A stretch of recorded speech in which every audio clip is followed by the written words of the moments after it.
aí pra galera ver o nome Olha lá. lá. É, tá a soca, mas, pô, né? É. É porque o H trocaram o H de lugar, né? Botaram o H antes do S e ficou a soca. Mas aquele H ele tá servindo pra quê, né? Pois é. Entendeu? A soca, né? Só pra... Tomou uma soca lá em Itacoatiara. Então, quem quiser saber mais, dá uma olhadinha nesse livro. Acho que é capítulo 51, 52 do Guerreiro da Luz, volume 2. Ali é o Lúcifer destronado, né? Então, cara, quando eu já tinha estudado isso antes de estudar o Senhor dos Anéis. Eu já conhecia esse material dos 9 homens conhecidos. Quando eu vi essa ideia de 9 reis que servem Sauron, que tem esse poder, né? Os espectros, os Nazgûl, eu falei, cara, Tolkien manjava muito de mundo espiritual. E aí, falando em Oxford, né? Quando a gente pega aquela trilogia cósmica do C.S. Lewis, você vai ver que o C.S. Lewis também manjava muito.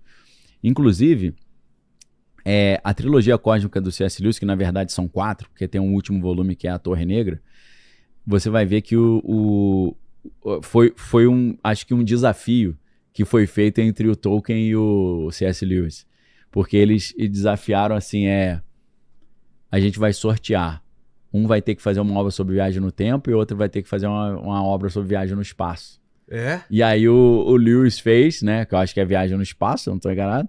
E o Tolkien não fez, da viagem no tempo. Deixou no vácuo, né? Mas é uma obra interessante, cara. A nova versão, né? Eles têm agora... Eu tenho a trilogia cósmica em 3 volumes separados, mas tem também ela reunida tudo num único volume, que é um volumão bonitão, né? Preto, assim, que saiu. Maneiro pra caramba, né? Eu tinha que renovar meu patrocínio dessa editora aí, né? Pô. Pra eles, né? Eu já falei pra eles, me manda os livros novos que eu divulgo lá no meu canal. Eles falaram, não, a nossa política de divulgação tá diferente. Eu falei, então deixa que eu compro e também não divulgo. Beleza. Por isso que eu não tô nem falando o nome da editora. Não fale, não fale. Só de zoação. Não quis divulgar, então problema de você. Comprei com o meu din-din, dei de presente pra galera, então tá tranquilo. Então, cara, quando eu estudo a obra do Tolkien, eu falo, cara, o maluco manjava muito de mundo espiritual. E uma outra questão que eu acho muito interessante também é o seguinte. O Gandalf, que aparece como um mago, né? E a gente sabe que mago e humano é diferente são raças diferentes dentro da história dos Seus Anéis. Mas ele parece como um ser humano. Você olha o... Fisicamente? Fisicamente. São mais altos um pouco, talvez. Parece... Mas você vê ele do lado do Aragorn, eles são mais ou menos do mesmo tamanho. É. Mas o que é mais interessante é que o Gandalf, ele é um Valar. Ou seja, ele é um anjo que tinha uma forma gigantesca e ele desce para a Terra numa forma humana. Ou visivelmente humana. Então, na verdade, ele é um Maiar, perdão. Né? O Valar é a categoria maior dos Ainur. Então... Ele é conhecido como cinza, não é? Ele vem como mago cinza e depois ele vira o mago branco, né? Porque o mago branco era só o Saruman, porque o Saruman era o chefe, né? Então, cara, Olha lá. Isso. Era pra ser o Sean Connery, sabia? É mesmo? É. Ele amarelou? Não topou por algum motivo. Por algum projeto que tava fazendo, mas era o Sean Connery, já pensou? Ia ficar bem também. Esse maluco tá em tudo quanto é filme também, né? Esse Ian McKellen, né?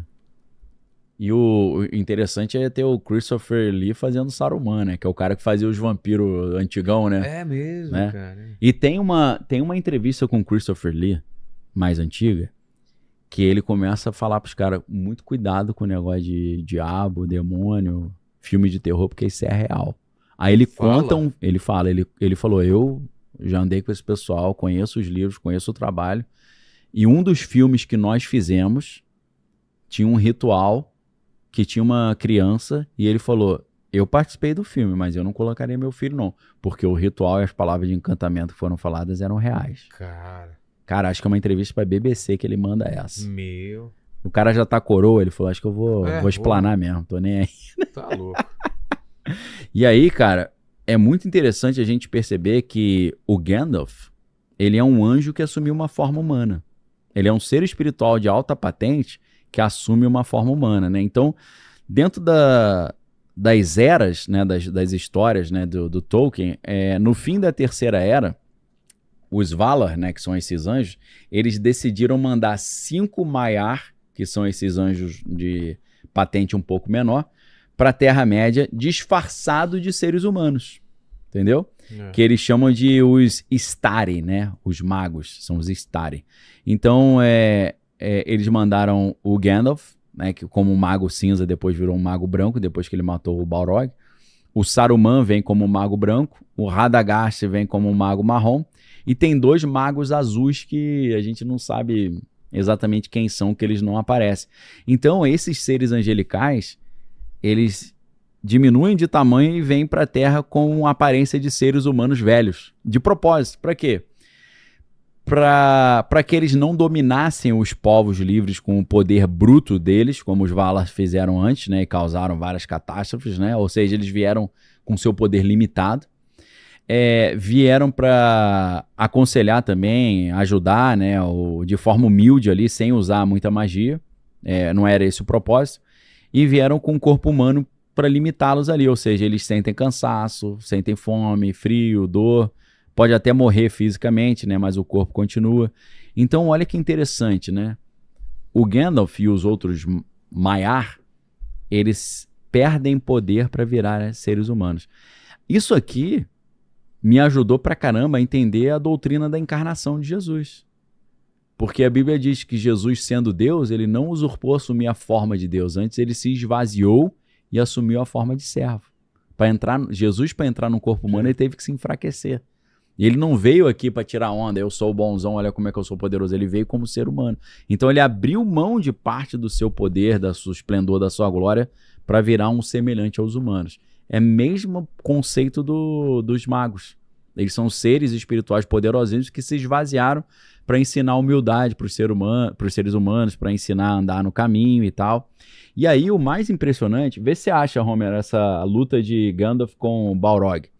A gente vê, né, o Gandalf tá há muito tempo, muitas eras, milênio no planeta Terra, então tem coisa que ele já começou a ter medo, né, porque ele como encarnado no corpo humano, ele sente frio, medo, dor e tal, né, preocupação. Então ele tinha muito tempo que ele não encontrava com os outros anjos da categoria dele que caíram. Então o que acontece? Eles encontram um ser demoníaco gigante que tem um chicote enorme chamado Balrog, que é um demônio enorme. E aí você vê a luta do Balrog com Gandalf, o Gandalf é uma do formiga perto do Balrog. Os dois são anjos da mesma categoria. Ah, é? É. Só que um cai na sua forma angelical gigante e o outro ele vem não expulso do céu, mas o Gandalf ele vem enviado numa missão e ele se esvaziou para entrar num corpo humano. Olha lá. Isso é um desenho, né? Não é a cena, mas tá bom, é maneiro. Uma proporção, maneiro pra caramba. Pô, tá lindo isso aí. E ele tem aquela frase famosa, né? Que eles estão lutando numa ponte, ele fala, you shall not pass, né? Aí quebra a ponte. Bate. Putz, aquela cena é de arrepiar, aquilo, né, cara? Né? Pô, é sensacional. Mas tem na trilogia do Hobbit, né? Que tem o Smaug, né? E tal. Tem uma luta dele com o próprio Sauron, que é uma luta maneiraça também. Muito maneiro. Então, esse pequenininho, pode deixar aí, Homer, rapidinho. O Gandalf e o Balrog, eles são anjos da mesma hierarquia. Aí você fala, por que um tá gigantesco e o outro tá pequeno? Porque um foi expulso do céu e veio no seu tamanho original, mas como um ser das trevas, né, perdeu a sua beleza. E o outro veio numa missão em que ele precisava se enfraquecer para não mostrar orgulho, vaidade, para ele mostrar os valores da humildade. Então isso aqui é a mesma coisa que a gente estuda na teologia, chamada kenosis. Kenosis significa esvaziamento em grego, que é aquela passagem que eu citei que fala Jesus Cristo, sendo Deus, não usurpou assumir a forma de Deus, antes ele se esvazia e assume uma forma de servo, humano. Então o Gandalf me ajudou muito a entender a encarnação de Cristo. Como é que ele abandona a sua forma divina e ele se esvazia para conseguir entrar num corpo humano, né? Então, assim, cara, é muito ensinamento espiritual, né? A gente vê, por exemplo, uma situação muito interessante de possessão também e de exorcismo, né, ou libertação, que é a cena do rei de Rohan. Se você puder achar aí, Rohan é R-O-H-A-N. o Gandalf tá tentando reunir os reis humanos para entrar numa guerra contra o Sauron, né? Sauron? É. E aí, quando ele chega no rei de Rohan, o rei de Rohan tá com um aspecto muito estranho, muito decaído assim, né? Oprimido. Ele tá dominado por um conselheiro lá, que se eu não me engano o apelido dele é Língua de Cobra, que é tipo aquele conselheiro do rei que tá manipulando o rei. E o Gandalf, quando chega lá, ele percebe que tem algo errado. E ele vai perceber... ele tava meio que possuído pelo Saruman. Sei. O Saruman, que é o mago que era do bem e virou do mal, que vendeu mudou de time, vendeu a alma, ele tava controlando esse rei, para que esse rei, ficando ali totalmente debilitado e opresso, ele não fosse pra guerra contra o Sauron. Então ele tava favorecendo o Sauron, impedindo que olha lá, o visual dele. E ele tava, você vê que ele... Você ainda não se inscreveu, deu o like e ativou o sininho? Você tá louco?